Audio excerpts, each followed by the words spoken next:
everybody. Welcome back to Prep is Death with Graham, Ryan, and Jingo. And they're going to be talking about running games and such like that. So I'm going to let Graham take it away. Awesome. Hi, everybody. My name is Graham Gentz. I use he and they pronouns.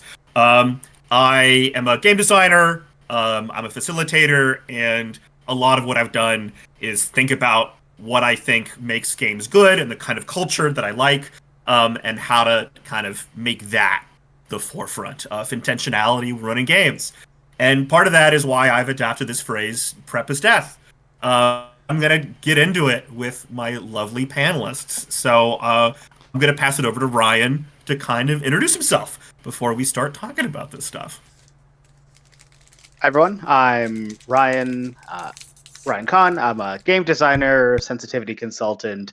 Also, I'm an elementary school teacher, and Graham so graciously invited me here because we have had lots of conversations about how to maximize what prep we do or don't do, and this is a topic that is very dear to my heart because I hate prepping.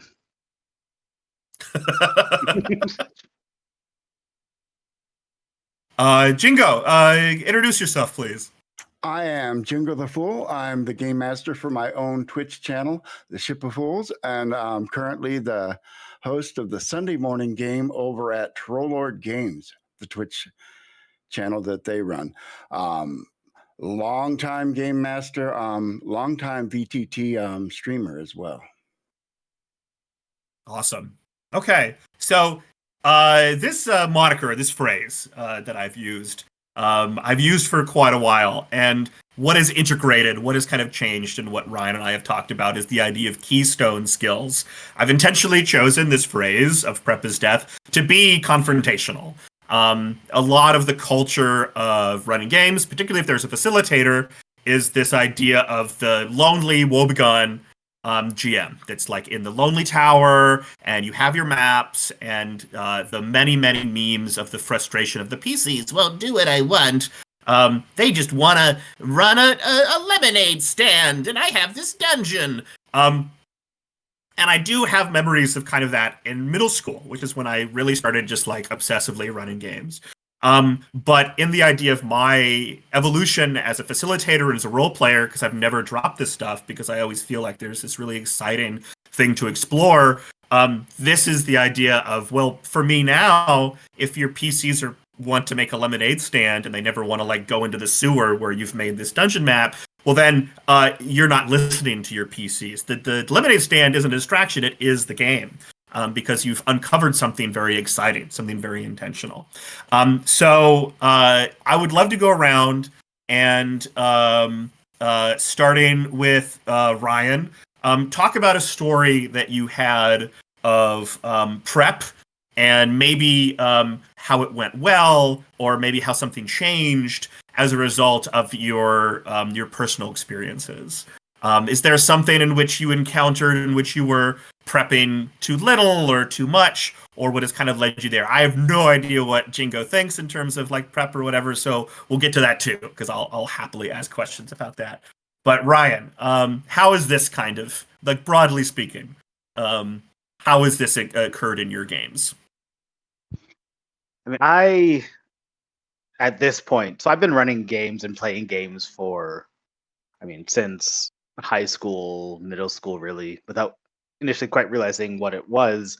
But at this point, what I really love is like the collaborative storytelling that happens at the table. And I find if I prep too much, I lose out on that collaborative piece because the tension between like what I have planned and my flexibility and going kind of off script. So I'm going to share a story. Graham, you were actually in this game. We were playing the Wild Sea, and Go check out the Wild Sea, everybody. MythWorks, great game, great community. And I was facilitating, and we started out with asking each other questions about the setting that may or may not be true. And I saw this moment after the set. So, I mean, as running the game, I didn't know what people were going to come up with, and one of our other players uh, started to reveal this story that leaned really nicely into kind of like some stuff that he had imagined about his own character, some of which he had shared. And there was this opportunity to just like dive straight into the game proper without a specific segue or a specific, okay, guys, we're going to start. There was this nice dramatic moment. And as a table, we were able to jump into that. And I feel like if I had prepped more, I would have felt beholden to those plans. And by not prepping as much, I saw this opportunity. We, as a table, saw this opportunity and were able to dive in. And I thought it ended up being this like really strong start to that session. So Jingo, you mentioned that not only do you stream, but you stream with a VTT, which kind of means that there's a lot of like technical prep that has to go into that. So I think I want to ask you broadly, VTT or otherwise, just broadly speaking, what is your relationship with prep as a facilitator? As a facilitator, I don't like a lot of prep. I do what I call toolkit prep. I think of a few encounters that it might be cool if they came up, and a few situations, maybe a few maps, a few locations, and just kind of keep them on hold and give people some options and see where it goes. Sometimes you end up not using any of it, but improvisation, I would say, is 80% of my game mastering, even on a stream. Um, when we start the game, I have no idea what's going to happen today. That's entirely up to the players. I love hearing that. My experience with VTTs have been pretty mixed. I'm a big theater of the mind guy, and occasionally across my career of facilitating games, if you know, really only if you're like 7 or 8 sessions deep in a session and there's this big battle and all these things have come together. Like for me, the prep emotionally is the idea that you have all these characters that you've established in moments and we've all kind of built together as players. There's this big moment. Then and only then might, again, not in like a digital sense, since that's so common these days. But if I'm at a table with people and I'll plot a big map and I'll be like, well, the mountain is here and the high rise is here and people are doing something else, I'll do a little more of that. But for me, the flexibility of the emotion is what I'm driving for. For me, it's immersion, immersion, immersion, immersion. Like that's my priorities. So I want to go around again. What do you prioritize? I think I'm going to attack the prep is death thing and why it's so important to me. Starting with you, Ryan, and then to Jingo. What do you prioritize in your games? Ryan, you and I in our discussions off camera have talked about the idea of keystone skills, and so I'm kind of get that to the next round. So think about that. But to approach that first, what as a player, what do you want, and as a facilitator, what are you trying to achieve? What do you think makes a good game, or what are you personally trying to achieve at a game that you are a part of or in some way guiding?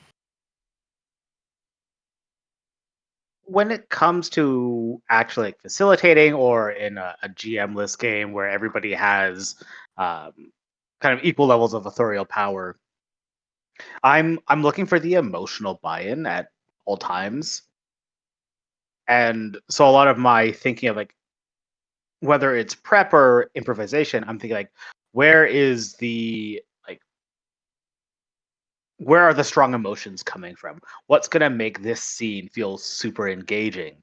And so I want to like drive at drama. I want to drive at tension and the different forms that can take because, sure, like a big combat can be rife with tension, but also, introspection can be a quiet sort of tension as well. And so I'm looking for these opportunities, not just for if I'm controlling a character, but like how do I create those moments for the other people at the table so we have this like really compelling story at the end. So a lot of my prepping and thinking is surrounded by like how are we relating to each other and how are we bringing this story together to get to those emotional high points.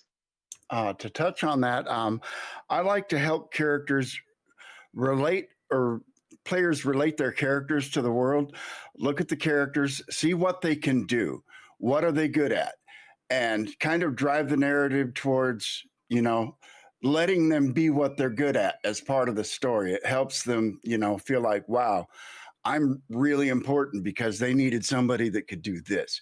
And I'm the guy, I'm the girl that can do this.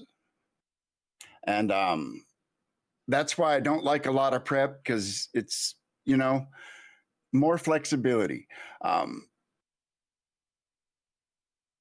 So I haven't seen Ship of Fools. Could you talk a little bit about Ship of Fools? Like, what game does it use? Now, the Ship of Fools is just my Twitch channel name. It's not an Oh, actual okay. role-playing game. It's just where I haven't streamed on it lately because I've been over at Trollord Games. They have a game called Castles and Crusades that is, I guess you Yeah. could call it a retro clone. It's meant to play like first or second edition D&D, but it's based on, the later rules, but we don't need to get into rules. And it is a very simple game system. All of the rules are streamlined, and I like it because the rules get out of the way. You don't have to think of, well, how does this work? How does that work? Do we look it up in a rule book? That's the worst thing that can happen in a game, is you have to stop and look in a rule book for something. Hate it, hate it. Yeah, I love hearing you say that. I'm glad that anybody listening will hear somebody say that as well. I think there's some significant tension in terms of design about what is the book itself as an artifact. So the book of a role-playing game, and like, what is it doing? It's either presenting rules, so mechanics that are supposed to enable something, or in the context of culture. So this is the thing that I think most role-playing games are kind of bad at, or is it a reference tool, right? So is it something full of lore? Is it full of setting? And I think that that's when people have a big, like, 400-page book, that's what they're looking for. What is over on this particular mountain? What are these maps? What is canon? For me, in my games that I write and the ones that I want people to have, I'm interested in ownership. I want the players to have ownership over the story, the characters, the setting, and the incidental things, the happy accidents. I think it's very fun to fully delve into a thing. It's the idea of like memorizing Lord of the Rings and going in and like knowing every piece of every detail. And so that if you have a question, that there's an answer, you can go into your 400-page panel and look at it, and that offers that to you. I'm glad that you brought up this like OSR, NSR thing, and that tells me a lot about the kind of games that you like to run, because they have like whispers. They're whispers of games.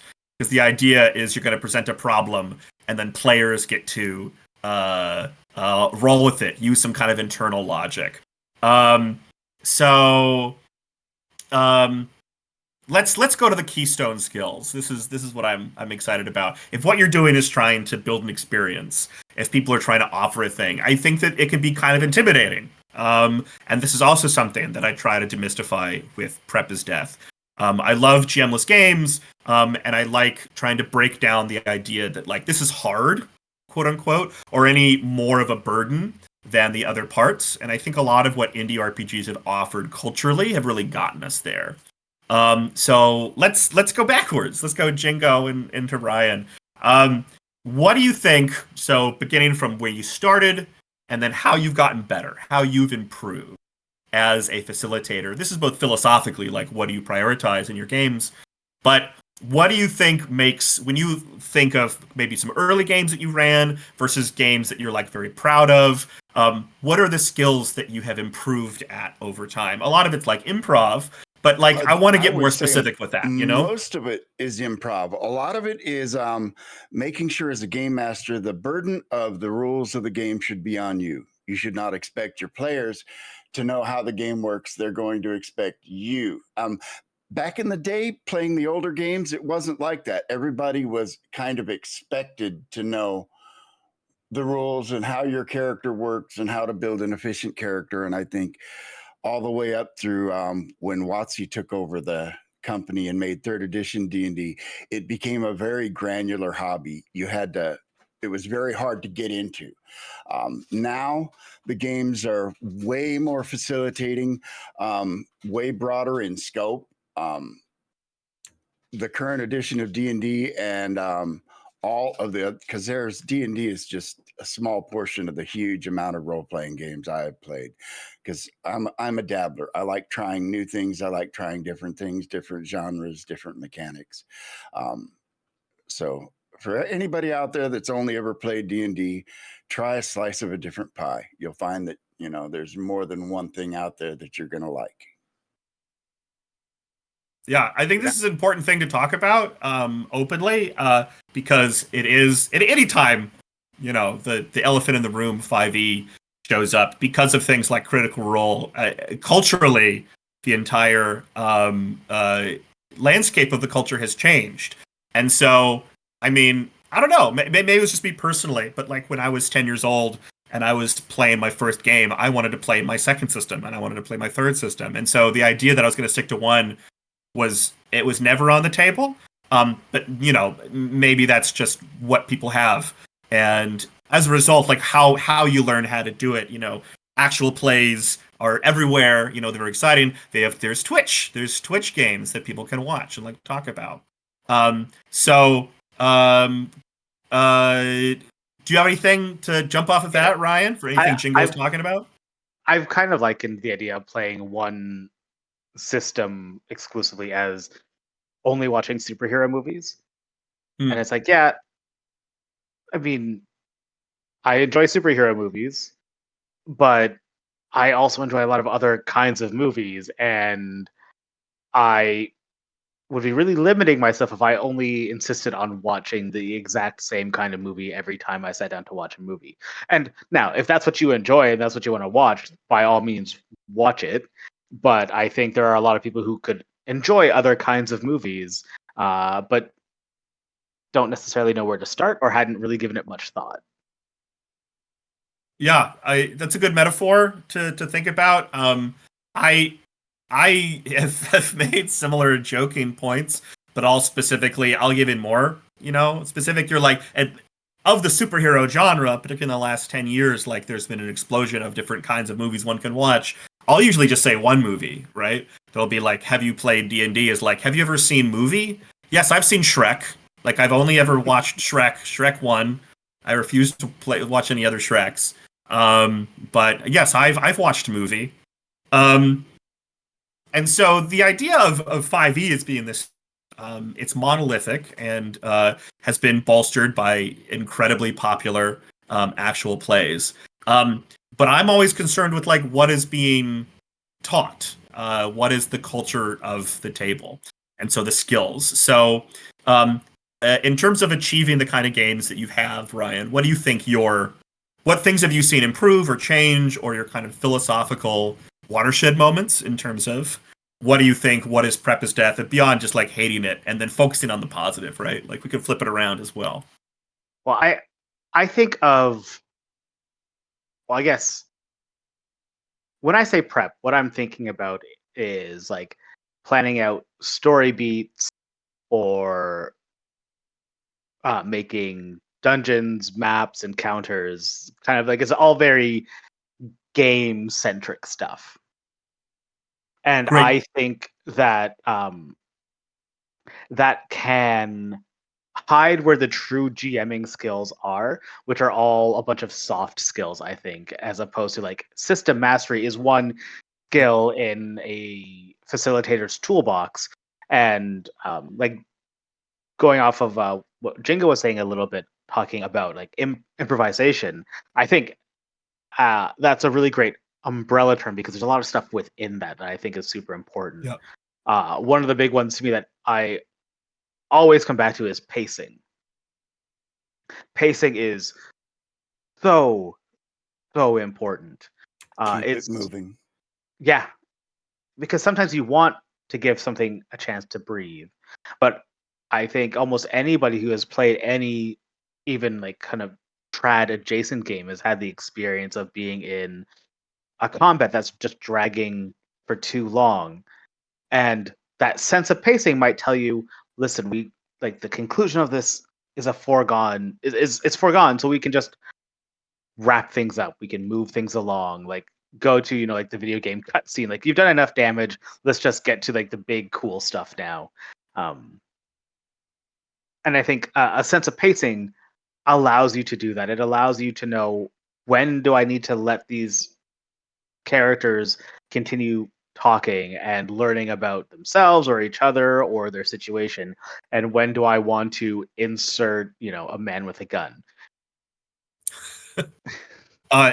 Jingo, you seem like you wanted to jump in. Keep it moving. Tell me more. Well, I was going to say, recently I was involved in a Vampire the Masquerade, a 5th edition game, and they have this general rule that they call 3 and out. If there's a combat, if there's a scene, whatever, it goes 3 rounds and then you end it.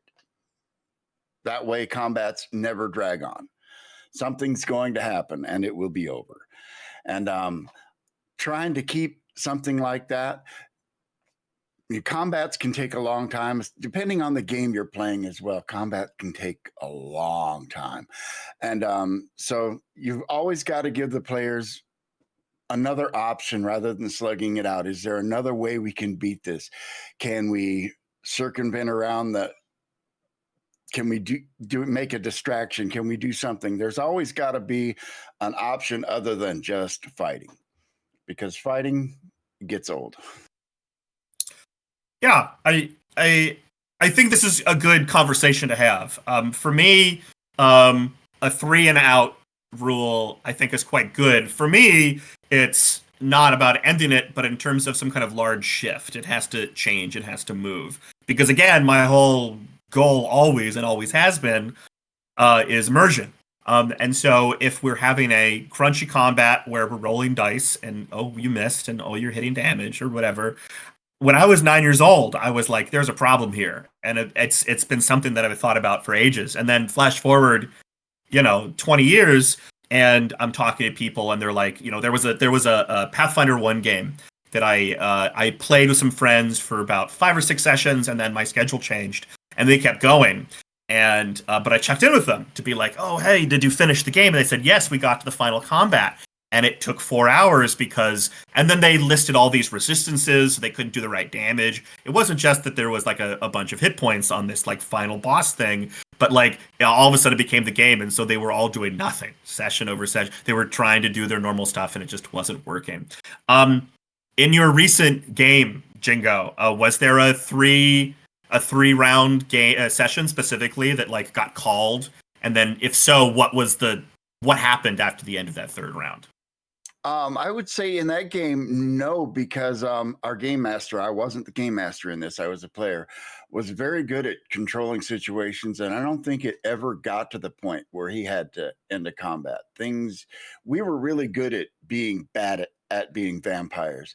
We failed a lot of rolls. And in Vampire the Masquerade, there are ways that you can get around failing. And we failed so often and so bad that take the fail became a watchword in our game. I'll just go ahead and take the fail. And just, things just degenerated so quickly with us because we were such loser vampires that it never really got to that point.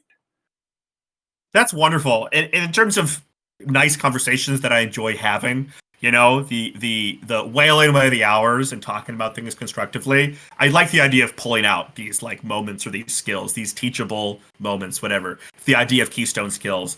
And from that, what I would like implore is like not being scared of failure. I think as a younger man playing more trad games, and then before I kind of went full storytelling, the idea is optimization. It's a power fantasy, but the idea is that like I want to be competent. You talked about this a little bit with like the 3.0 kind of the idea of like you have to come in as a player with system mastery. And the idea is like I have a character concept in my head, which is you are a character that's good at things, and therefore I'm going to create that by understanding the rules and moving it together, right?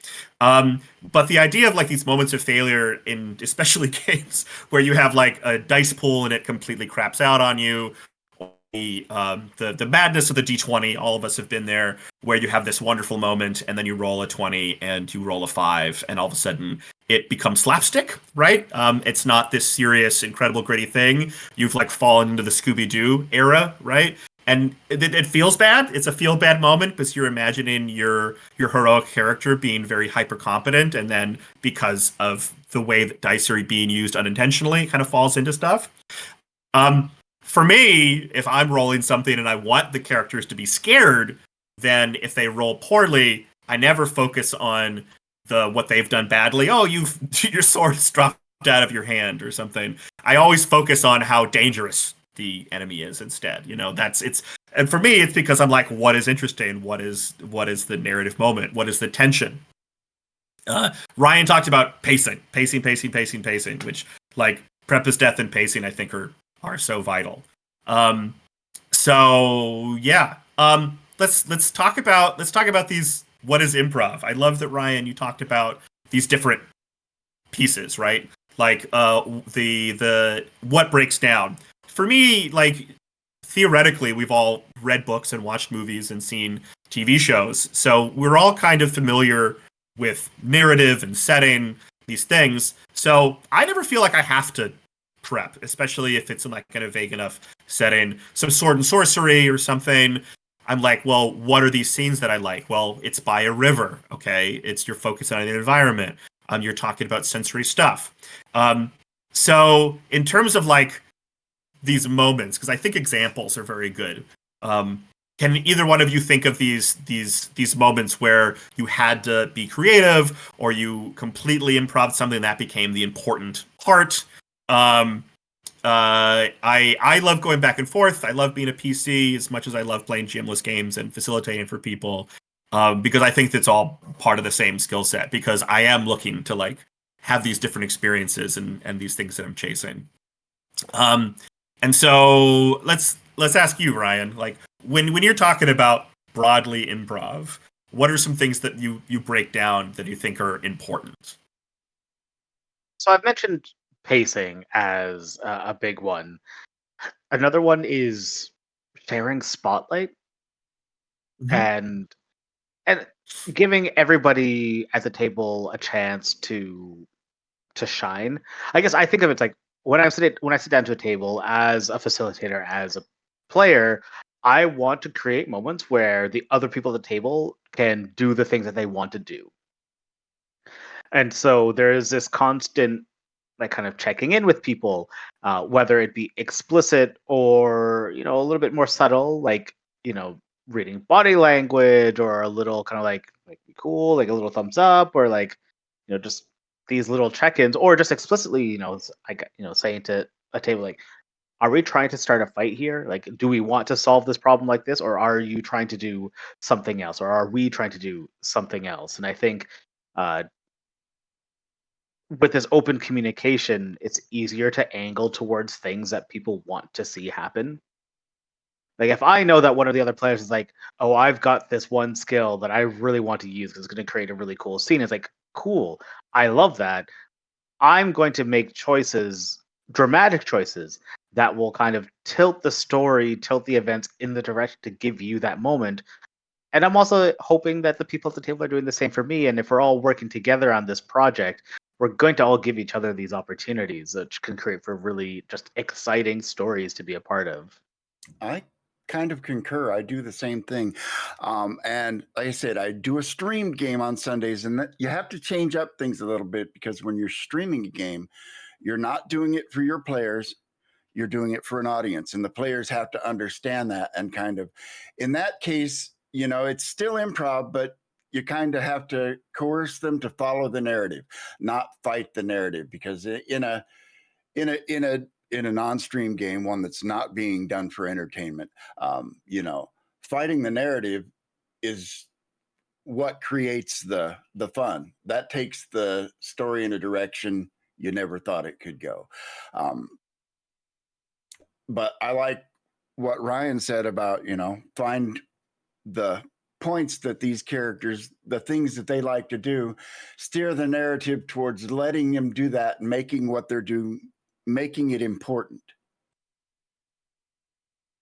Yeah, I think the idea of fighting the narrative gets back to my on ramp, my idea to discussing this kind of thing. These things that I find irritating about the discussion that's had, the stereotype that people fight the narrative, and I think there's a lot of chances, opportunities, and tools for discussion at the table to happen. Like the idea of fighting in the narrative.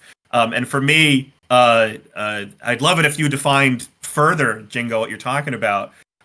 Is if I am interpreting it correctly, it's the idea that the facilitator has something in mind, something planned, something prepped, even, and the players are doing something counter to that. Is that what you're talking about? Well, not so much. Well, let me give you an example. Yeah, The I'd love examples. characters are taking a prisoner back to a particular town. And now they Mhm. have reason to believe that there may be an ambush waiting for them along the way. So they decide to go someplace else. And, it's at that moment, I was totally unprepared. And, you know, they go off to this other place to ask for help. So on the fly, I come up with something, nice little narrative. They get there, I present the narrative to them, and they decide, well, nah, we're just not going to do that. So end up doing a whole stream of random encounters because they didn't want to do what it wasn't so much they didn't want to do what I had prepped. They didn't want to do what else I came up with when they didn't want to do what I had prepped. Like, could you even drill down even more? So Well, so I understand the setup, I right? They hear about the ambush, so they think logically, okay, we won't go to that town. So what was the thing that you offered, and what did they do instead? Well, they went to another town to elicit help from a thieves guild, and the thieves guild there said, well, we're kind of being oppressed by this religious zealot. If you could help us Uh out and huh. get him off our back, we'll help you out. And they were like, nah, I just don't think we want to get involved with that. We'll keep pushing on. And once again, they get to the final big boss fight. And, this is what the whole campaign has been building up to. And I describe the scene, and they say, oh, that sounds too scary. We're just going to bail. On the big end, I had to browbeat them on stream. It's like, really? You guys are the heroes that can save the day. You're the only heroes that can save the day, and you're going to give up and leave this village to the fairy curse or whatever. That, I had one particular player that drove that a lot, and well, eventually he had to go. Uh, Ryan, do you have any thoughts about that example? I think so. The distinction between a home game and a game for an audience is also really important. I think it's about identifying goals as a table. Like if you're sitting down to a game for an audience, then I think the goal is to entertain other people. When I'm sitting down to a home game, the goal is to entertain myself and my friends. Correct. And because those goals are different, my behavior is going to change as well. In a home game, like an ongoing home game, if we go on a 3 month diversion and we're all having a good time with it, then it doesn't really matter. Like even the coherency of the story, it's like we can imagine whatever we want, so it's not that critical. But when you throw an audience into the mix, uh, what you want to do in the time that you have uh, really changes. Yeah, it kind of forces a certain amount of preparation. And that's where I developed my toolbox thing, where I don't have a specific narrative. I just kind of have a whole pile of little toys that I could pull out of my toy box at any time to create some narrative. And But Yeah, I also think, I oh, sorry, no, please, Ryan. uh, I think about playing Fiasco, I for love example. Fiasco. Oh, Fiasco is a fantastic game, It's my favorite game, hands down, number one. and in my experience at least, the first couple scenes are about testing the waters, figuring out where we want to push the story. And as you get into the second act and towards the last few scenes, in a good game of Fiasco, everyone's kind of picked up on a few threads and everyone's going hard on those things. So we kind of, as a table, find this like the main thrust of of the story that we're trying to tell, and then like we slowly get on board, which is great for pacing, coming back to pacing, but great for like escalating and building up momentum. And I think it's not exclusive to like storytelling games or GM-less games.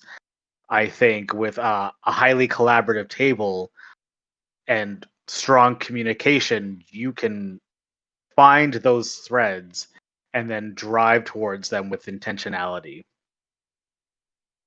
I think those are really wonderful points and good things again to say out loud, to get out. Because for me, the big picture is that I want people having these conversations more. I want people discovering what works for them and what this thing is. Because you hand a role playing book, a big traditional role playing book to somebody, and I feel like there isn't enough text about like what is the activity, what is the core activity that we're doing, and what is it? How do you create that at the table? And so what you've discussed in terms of Fiasco to this other, which sounds like a more traditional like adventure game where you're like mercenaries and you're getting gold and blood and right, is that what you have in common for me, thinking and listening to these two examples, is theming. Jingo, I love this example. I love the story that Jingo told about this table. Because for me as an outsider, I don't see any problem with what happened. It's the idea of expectations of story and theme. Jingo, you're describing a story where the themes are like heroism and sacrifice, right? But in terms of the story being told, it's the idea that like there's no expectations or theoreticals beyond what happens at the table. What is the discussion happening? What are the actions of the players? If this is a movie, what is on screen? What do we get to see? And so I don't really see a problem of a story inherently of this big apocalyptic thing. And it becomes comedic and like, well, we're going to leave and we're going to walk away. And like, well, great. Well, that's the end of the story. And then instead you're going to have this like pan out of like everything being destroyed and our heroes kind of walking away. Like idea of a story being told and a choice being made is for me the exciting part. Is well, a choice is made, and the hero decides to do this, decides to do that, right? There, I just sure. Them really certainly is like, all right, let me explain this situation to you, and I will allow you to choose again what you want to do. And they chose the right thing. Had they still decided to leave, the campaign would have gone on, and it would have gone in a very different direction. Already some of the things that they have done have steered the game in a direction that I did not expect. Yeah, and I would put forward to similarly to a streamed game and us having this conversation, we're assuming this conversation is just the three of us talking, but we're also assuming that people are watching, right? This is just like a streamed game. I put forward that that's not bad or wrong. Perhaps there needs to be a discussion of like adults, which again is another important thing, another keystone skill I would suggest is the idea of being able to pause the action and be as players, what do you want? What are the themes that we're driving towards? Is this interesting? Is this something we all want? And everyone's like, yes, we like this. This is an interesting choice. You're scaring me. Is this like bleed? Are the players scared or are the characters scared? And for me, like, fighting with the idea of like cowardice and this great thing I'm sure you've built it up and you have all these like really sensory descriptions that made them say no, we're not going to do this. I don't see that as wrong or bad, especially if it's like I didn't expect it, right? It in and of itself, no, it is not wrong or bad, but we had discussions about it being a stream game and going with the narrative and trusting that I'm not going to put you in a situation that's just going to kill you, because the least interesting thing you can do in a role-playing game is just kill characters. I mean, sure. Yeah, unless that's the point of the game, like paranoia. Mm-hmm. Yeah, it's this session zero stuff that I think is so vital. Before a game starts, if it's streamed or not, talking about like, what do you want out of this game? What kind of game? Is it gritty? Is it goofy? Is it powerful? Are you weak? Are you struggling? I think people come in with these expectations whether or not they have or not. Either it's based on whatever fiction that they just absorbed, because we're all little media sponges.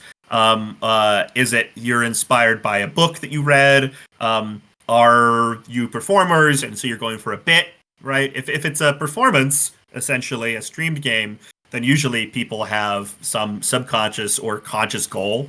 And so trying to get that verbalized, I think, avoids a lot of these problems. and you can do that on stream even. I think that's really exciting. For what people get out of it, you know. I think that the difference between like what is the audience getting out of it, for me, if I'm watching this thing, it's the same enjoyment you get from watching a comedy, and a comedy, it plays against expectations. You expect there to be this great heroic finish, but the heroes let the thing burn and get to walk away, like, you know, and then you play always look on the bright side of life, you know, as you're whistling and walking away, right? Like that's it's the downer ending that I don't really mind. What do you think about all this, Ryan? I guess some of this comes back to my resistance towards prep in general. If I imagine a very specific ending to the story, and I guess let me take a step back. In a game with a GM, there is a real, not power imbalance, but like who controls what is very different, right? Where PCs typically control just this one character, and the GM is controlling kind of all other facets of the world.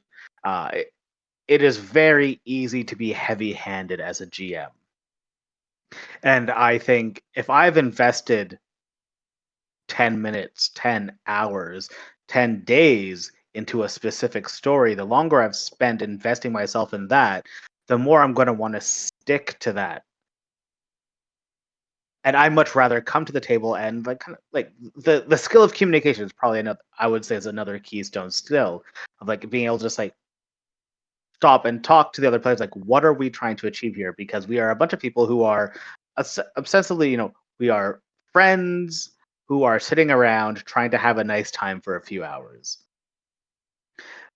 So how best can we make that happen? And so I think just yeah, I'm rambling. Go ahead. Oh, I was just gonna say that I adore that you put that forward. Again, my desire with discussions like this are shining a light on stuff that doesn't get said out loud. So the idea of the frustration that people talk about is this investment in the time spent, this like sunk cost fallacy emotionally. It's the 10 minutes, 10 hours, 10 days. And if I have imagined this for all this time and spent all this thing, and I feel this resistance, then I'm going to get mad. I'm going to get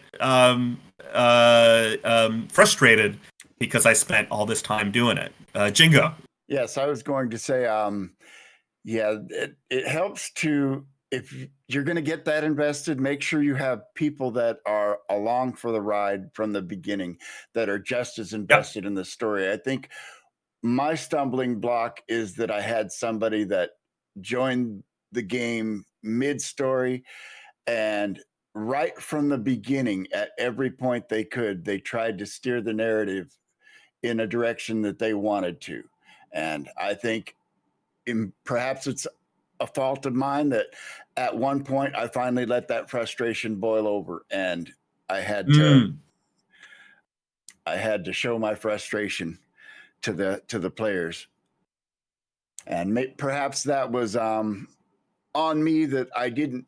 In fact, I tried my best to incorporate that character in, and I made the narrative more about his character than anybody else, and he still liked to fight the narrative. So sometimes, you know, everybody has to be, you know, part of the story and be willing to help everybody enjoy the story. And sometimes you'll find that one person that, you know, wants to enjoy his story at the expense of everybody else.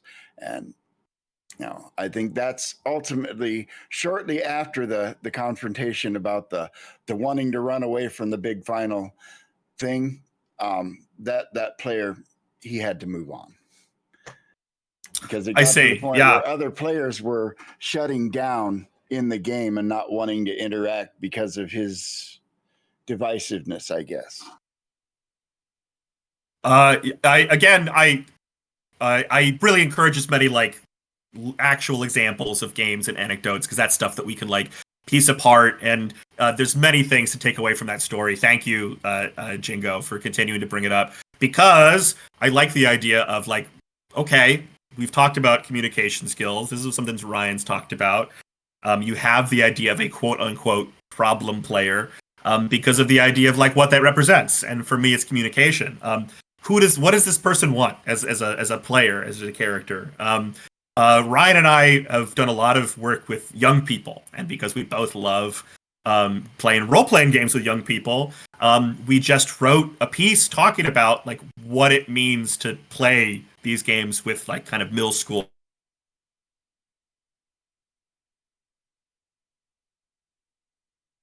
I'm going to set the forest on fire. And I make this point that these players aren't trying to disrupt. They're trying to explore, because the whole thing about these games is agency. And it seems like we've all spent a lot of time at the table, and philosophically we've built this thing. And so it's about pausing at these moments and being like, okay, person to person, what are you trying to get out of this? Especially, and again, this is what really struck me about your story, Jingo, is the idea that like other players, it was affecting time, it was affecting their fun. And so at what point is it like, oh, it's good for the story, oh, is it good for the table? And this priority, this like this pyramid of points, where if people are uncomfortable, okay, friend, let's let's talk like human beings and discuss who this person is. So it seems like you've kind of alluded to it, that this person wasn't a fit for that table or that game, No, which makes sense. They were not. I mean, I'm certain they were not a bad person, but and I really don't know what. I don't want to speculate on the motivation of a person that's not around, but I do put some of that fault on myself and not more clearly communicating to the players what I expect of them, because really it's hard to ask expectations of players, because you should really go in and not expect anything from your players other than have a good time in your game. The stream game is kind of a bad example of prep is death, because it forces a certain amount. At a casual tabletop game, most of the things that I do on a stream game don't come into play. I just sit down at a table and let's see where it goes. Yeah, totally. And is that, I mean, as simply as possible, like, because it's this expectation of the audience, then you kind of feel like you have to shift a little bit towards like a linear story that you're going to tell, a beginning, middle, and end, roughly, because it's for an audience. Is that what you... It does force a certain amount of narrative. Now, what happens in any particular episode, because I kind of treat it like, I have a 3-hour window. I have to tell a story that starts and ends in a 3-hour window, whereas we all know that a regular role-playing session, there is no scheduled end. It goes until it doesn't. And so, sorry, I didn't mean to interrupt. No, go ahead. Ryan. Yeah, I think that is always a challenge, right? Especially when you have a limited amount of time at con games or in one shots, even with friends. I try to be aware of the time, because not everyone has endless flexibility. I play with a lot of people who have kids. Almost everyone I play with has jobs that require people to wake up early in the morning. So, I want to be respectful of people's time. And there have been several instances where I have, gotten to about the midpoint of a session and said, like, okay, let's take a little break here. But what I'm imagining is kind of like we're going to have another scene, and then we're going to push to the climax of the story. I feel like that's where we're going.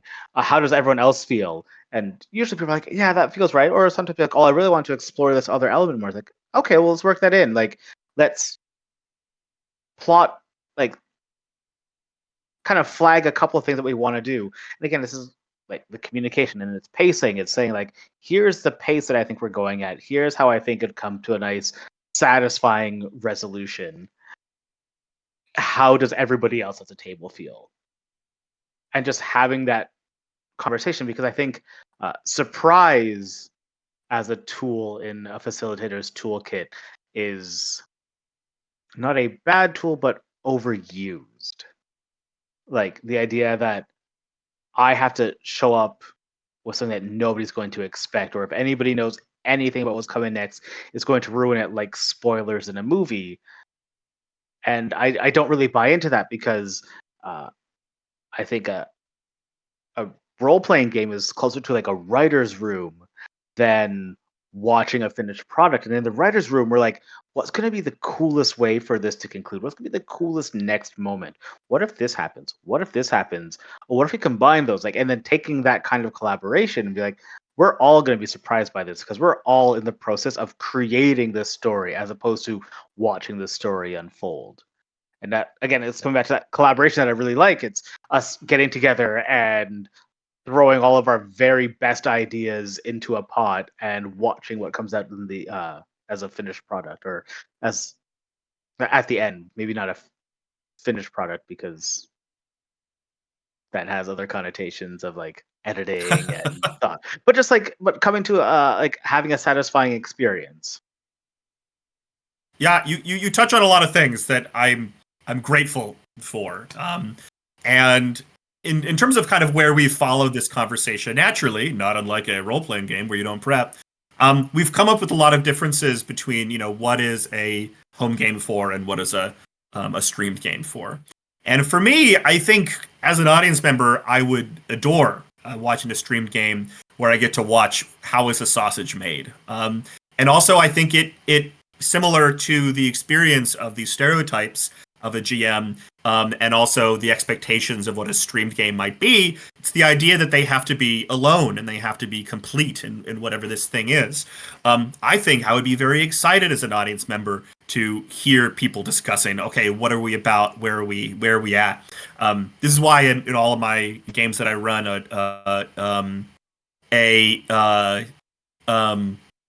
a post-game discussion is like really, really vital.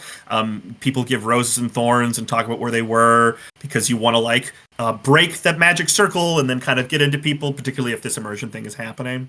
So in terms of like what the goals are and having the players be there, for me, a keystone skill is that the idea of a facilitator, you don't have to know everything of what the story is and where you want it to be, and being open and being honest with that. I was going to say the writer's room thing myself, because when I was taking screenwriting and then eventually teaching screenwriting, the writer's room was such a really exciting place to be because you would come with certain ideas, and the idea was to supply what the story wanted, what added the most tension, or what was the most honest in terms of like where the story was going, and that has affected the way I both run games and write games when I'm designing a thing.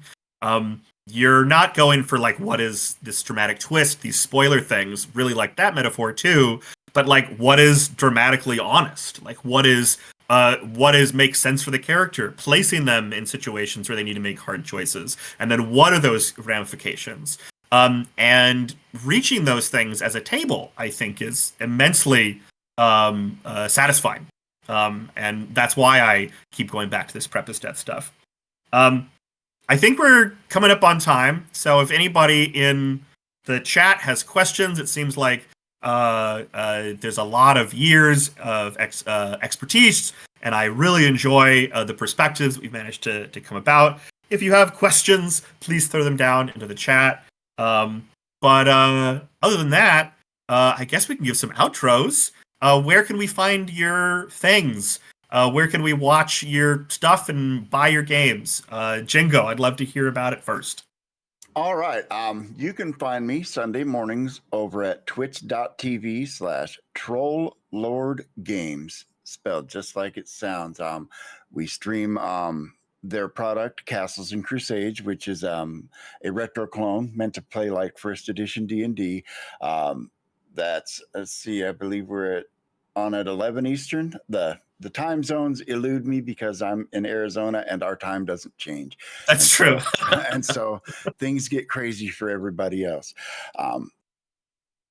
And that is currently the only stream I have going right now. Come by, say hi. Not doing any giveaways tomorrow, but we hope to be doing some soon. Awesome. Check it out.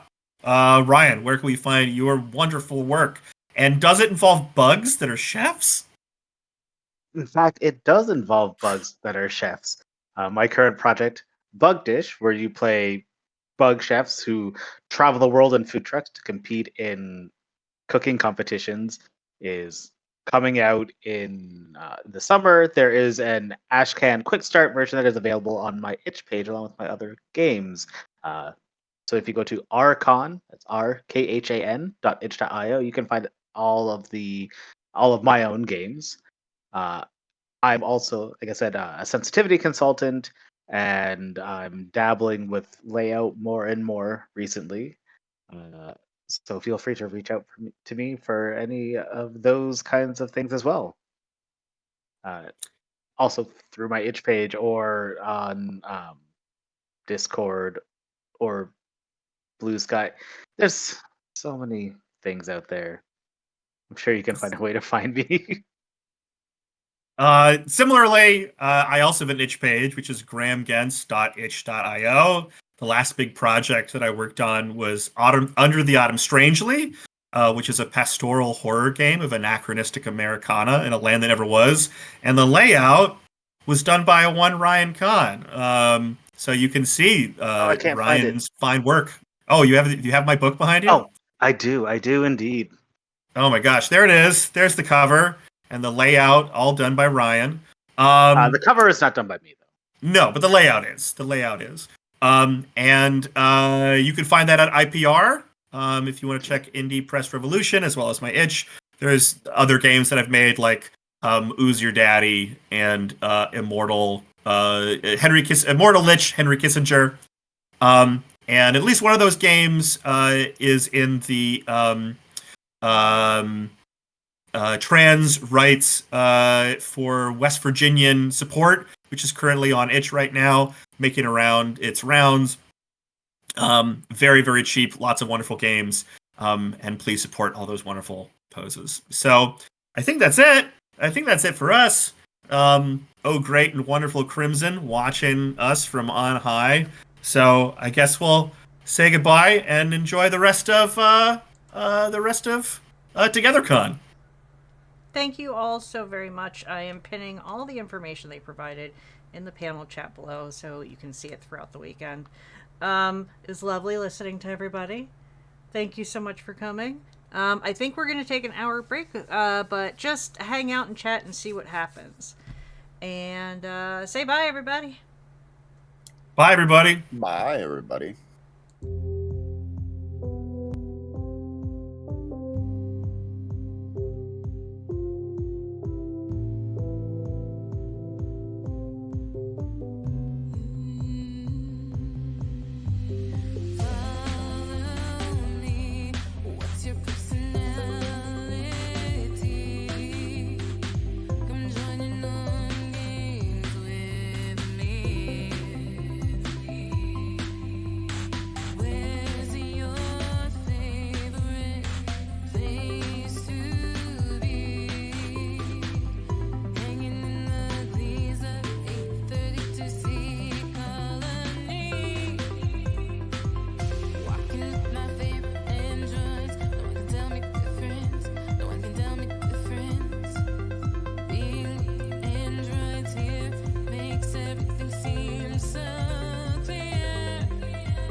Freshly activated, I see.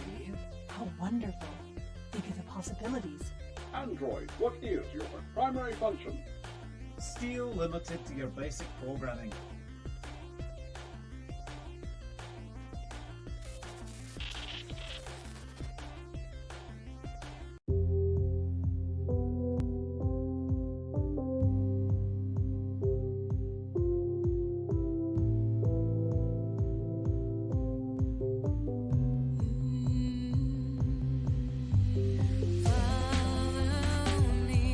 What's your personality?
freshly activated, I see.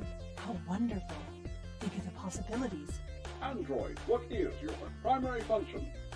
Still limited to your basic programming.